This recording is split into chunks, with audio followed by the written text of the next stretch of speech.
तो आ गए आप। स्वागत करशु तमारू अपने YouTube channel P dot classes ने अंदर।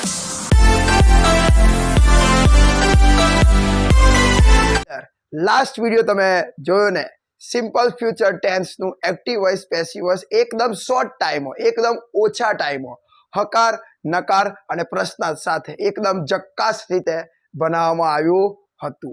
हवे आपणे आजे आ वीडियो नी अंदर कॉन्टिन्युअस प्रेजेंट टेन्स एटले के चालू वर्तमान काळनुं फटाफट एक्टिव वॉइस पेसिव वॉइस पूरुं करवानो प्रयत्न करीशुं। जो तमे वीडियो ने लाइक ना करी होय तो प्लीज तमे अत्यारे ज वीडियो ने लाइक करी दो। साथे साथे चेनल हजी सब्सक्राइब ना करी होय तो प्लीज तमे पी डॉट क्लासेस नामनी चेनल सब्सक्राइब करो अने पेलुं जे बेल आइकन छे एने पण ऑन करी दो, जेथी अमे जे पण वीडियो मूकीए ए वीडियोनी नोटिफिकेशन सौथी पहेला तमारी जोड़े आवी जशे। ठीक है, तो जो चालू वर्तमान काल स्टूडेंट्स कोने कहेवाय? चालू वर्तमान काल। What is continuous present tense? तो स्टूडेंट सिंपल जवाब है कि वर्तमान एटले हालमां, हालमां जे समय चाले ने वर्तमान कहेवाय, तो खबर ज छे। तो हालमां कोई एक्शन चालू होय, इट मीन्स हालमां कोई क्रिया थई रही होय, चालू होय, थती होय एम। जेम के अत्यारे हालमां विडियो बनावी रह्यो छुं तो हालमां मारी क्रिया चालू छे तो एने चालू वर्तमान काल कहेवाय, बराबर। तो चालू वर्तमान काल एटले सिंपल हालमां कोई क्रिया चालू होवी जोईए, एकदम चोक्कस समय होवो जोईए कि आ समये क्रिया चालू छे। ठीक है, हवे आपणे एनु एक्टिव नु पेसिव करशुं, पेसिव नु एक्टिव नहीं पण एक्टिव नु पेसिव करशुं। तो जो सौथी पहेला हकार, ओके, तो एनी एक्टिव वॉइस नी वाक्य रचना केवी छे तमे जोई लो। सौथी पहेला कर्ता आवशे, एना पछी इज एम आर मूकवानुं। आ त्रण छे इज एम आर। हवे जेमने खबर न होय, जे आजे पहली वार विडियो पर ए लोकोने कही दईए कि इज एम आर ए शुं छे। तो इज एम आर ने तमे एक प्रकारना क्रियापद कही शको, एने तमे सहायकारक क्रियापद कही शको, एने तमे टू बी ना रूप कही शको, एने तमे हेल्पिंग वर्ब कही शको। पण कया टेन्सना? वर्तमान काळना प्रेजेंट टेन्सना शुं कहेवाय? Helping verb, to be form, सहायकारक क्रिया पर इज एम आर। हवे एक वचन होय तो इज आवे अने बहुवचन होय तो आर आवे। आपणे मुकता आवडे छे એટલે વાંધો नहीं। ओके, तो सौથી પહેલા કરતા, પછી इज एम आर, પછી वी ફોર એટલે ક્રિયાપદનું આઈએનજી મૂકવું પડે। ક્રિયાપદની પાછળ આઈએનજી लगावो એટલે ક્રિયાપદનું ચોથું રૂપ આઈએનજી વાળું બની જશે। ઓકે, તેના પછી કર્મ મૂકવાનું અને એના પછી અન્ય શબ્દ મૂકવાનો। ઓકે, તો જુઓ તમે આ વાક્ય રચના આધારે આ વાક્ય તમારી સામે બન્યું છે, તમને બતાવો। સૌથી પહેલા શું આવે? કરતા, तो आयु आई, पछी इज एम आर। हवे आई जोड़े इज एम आर प्रमाणे आवे। जो करता एक वचन होय तो इज आवे अने जो करता बहुवचन होय तो आर आवे। पण अहींया करता तरीके आई छे એટલે आई ए एक वचन पण छे बहुवचन पण छे, बंने छे એટલે आई जोड़े आवशे एम, तो मूक्યું एम। पछी वी फॉर तरीके रीडिंग अने कर्म तरीके अ न्यूज़पेपर, अन्य शब्द आ वाक्यनी अंदर आपेलो नथी। ओके, तो हवे तमे एनी पेसिव वर्ब फॉर्म जोવો। पेसिव कबडक पेसिव जोवानी छे, पेसिव कईनुं थशे। तो सौथी पहेला आवशे कर्म। जेम के तमने खबर छे पेसिव एटले कर्मथी शरूआत थवी जोईए, तो कर्म। एना पछी फरीथी इज एम आर आवशे। ओके, इज एम आर तो आवशे ज। पेसिव मां पण इज एम आर छे अने एक्टिव मां पण इज एम आर छे। एना पछी अहींया स्टुडન્ટ तमारे एक शब्द मूकवानो छे जेनुं नाम छे बीइंग। आ शब्द तमारो खासियत प्रमाणे मूकવો પડશે, बीइंग। ओके, एना पछी विथ थ्री, दरेक पेसिव मां विथ थ्री आवे એટલે विथ थ्री मूको। पछी बाय अने पछी छेल्ले मूकी देवानो करता। एकदम कम्प्लीट रीते फकरो बनावो એટલે તમારું થઈ જ જશે, પણ તમને પ્રયત્ન કરવો પડે કે આપણે વિશ્વાસ હોવો જોઈએ કે આપણને આવડશે। ठीक है, तो चलो હવે આપણે એનો પેસિવ કરવાનો પૂરેપૂરો ટ્રાય કરશું। સૌથી પહેલા શું આવશે? કર્મ। તો તમે આમાં પહેલા કર્મ નક્કી કરો કે આમાં કર્મ શું છે। તો એના માટે સ્ટુડન્ટ તમારે સૌથી પહેલા ક્રિયાપદ જોવું પડે।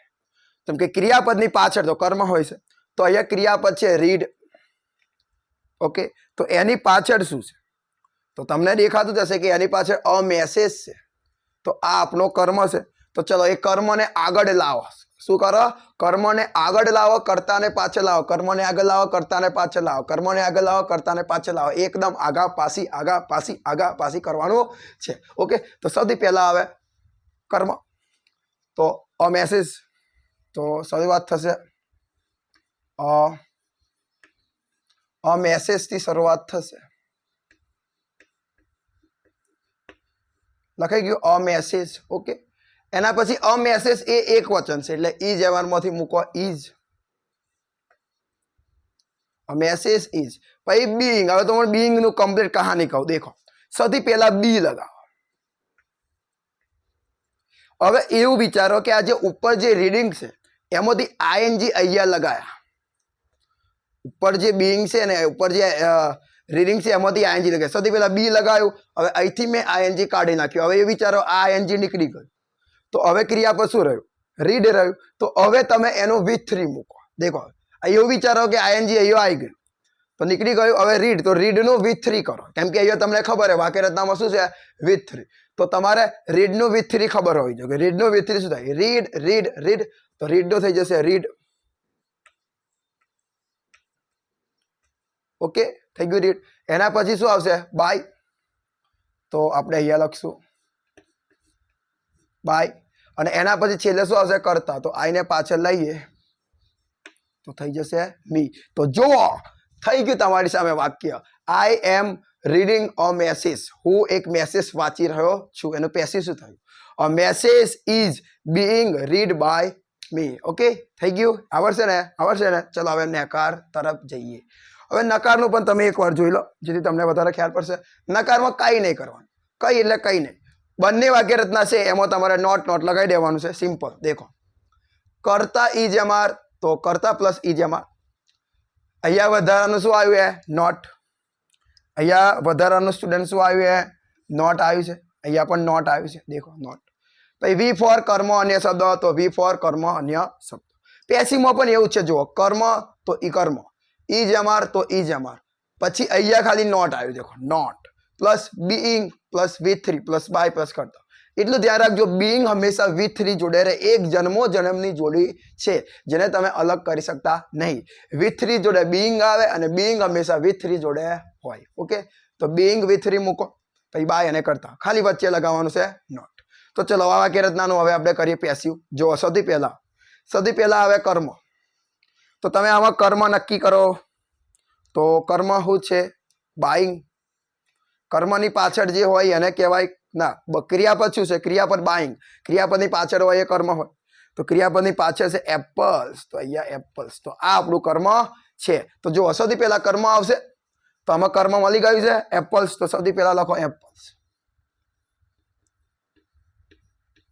જ્યારે એક્ટિવનું પેસિવ કરો ત્યારે પેસિવનો પહેલો અક્ષર હંમેશા કેપિટલ જોઈએ. ઓકે, કર્મ મૂકી દીધું એપલ્સ. હવે અહીંયા એપલ છે. સફરજનો વાત કરીએ. સફરજનો, એક સફરજન નહીં, 4-5 સફરજન છે. ઇટ મીન્સ બહુવચન છે. તો ઇઝ MR માંથી શું આવશે? બહુવચન માટે આર આવે, ઇઝ ના આવે. તો મૂકીએ આપણે આર મૂક્યું.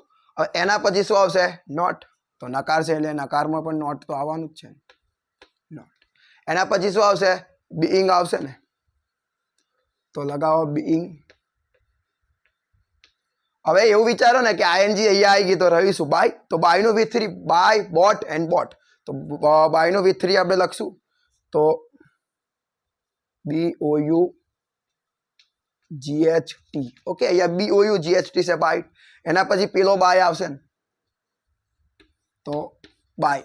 અને ફરી કરતા તો હીને પાછળ લાવીએ એટલે તમને ખબર છે. હીને પાછળ લાવીએ તો શું થાય? હીને પાછળ લાવીએ તો હિમ થાય. સીને પાછળ લાવીએ તો હર થાય. આઈને પાછળ લાવીએ તો મી થાય.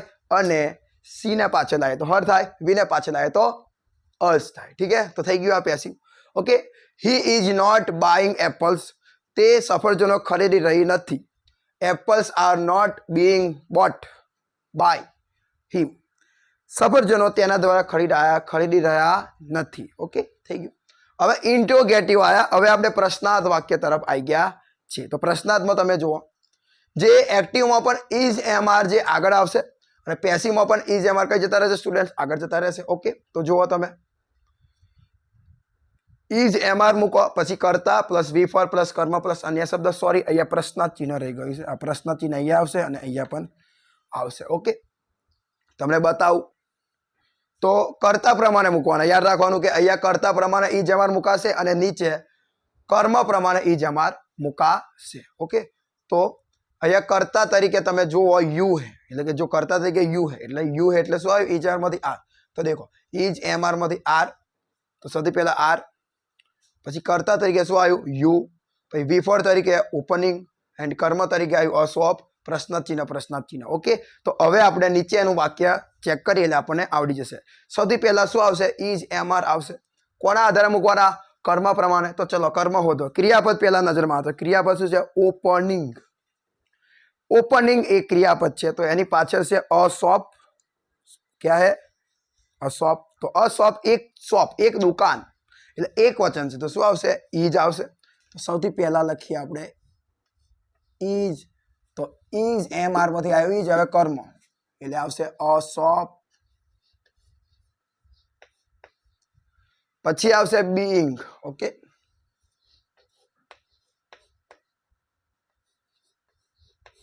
મૂક્યું બીઈંગ. એના પછી આવશે વિથ 3. તો હવે આવી ગયું તો ઓપન. તો ઓપન નું વિથ 3 શું થશે? ઓપન નું વિથ 3 થશે ઓપનેડ. એટલે કે ઈડી લગાવવાનું છે, ઓપનેડ. પછી બાય અને પછી કરતા. તો આ યુ ને પાછળ લાવીએ ને તો યુ નું તો યુ જ થાય. તો જો સ્ટુડન્ટ થઈ ગયું. Are you opening a shop? શું તમે એક દુકાન ખોલી રહ્યા છો? એક્ટિવ છે. અને passive is a shop being opened by you? શું એક દુકાન તમારા દ્વારા ખોલાઈ રહી છે? એ રીતે એક્ટિવ નું પેસિવ આપણે કરી નાખ્યું છે. તો તમે ચાલુ વર્તમાનકાળ કોન્ટિન્યુઅસ પ્રેઝન્ટ ટેન્સ નું હકારનું, નકારનું અને પ્રશ્નાર્થનું એક્ટિવ અને પેસિવ બધું જ મેં તમને આ વિડીયોની અંદર ભણાવ્યું. ઓકે, જો તમે આ રીતે મહેનત કરશો તો તમને 100% આવડશે. થોડીક વધારે મહેનત કરો, વધારે પ્રેક્ટિસ કરો, જેથી તમને વધારે સારી રીતે આવડશે. ત્યાં સુધી તમે આની પ્રેક્ટિસ કરતા રહો. હવે આપણે મળીએ આવતા વિડીયોની, અને આવતા વિડીયોની અંદર હવે આપણે જે બાકી રહેલા કાર્ડ છે એનું પણ એક્ટિવ અને પેસિવ પૂરું કરવાનો ટ્રાય કરીશું. ત્યાં સુધી તમે આની પ્રેક્ટિસ કરો. ડિસ્ક્રિપ્શનની અંદર તમને પીડીએફ મળશે. પીડીએફ ડાઉનલોડ કરો, વાક્યની પ્રેક્ટિસ કરો, જેથી તમારે ઘણો બધો ફાયદો થશે. જો ચેનલ સબસ્ક્રાઇબ ન કરી તો પ્લીઝ અત્યારે જ ચેનલને સબસ્ક્રાઇબ કરો, અને હા, વિડીયોને લાઇક પણ કરી દેજો. ત્યાં સુધી મહેનત કરતા રહો.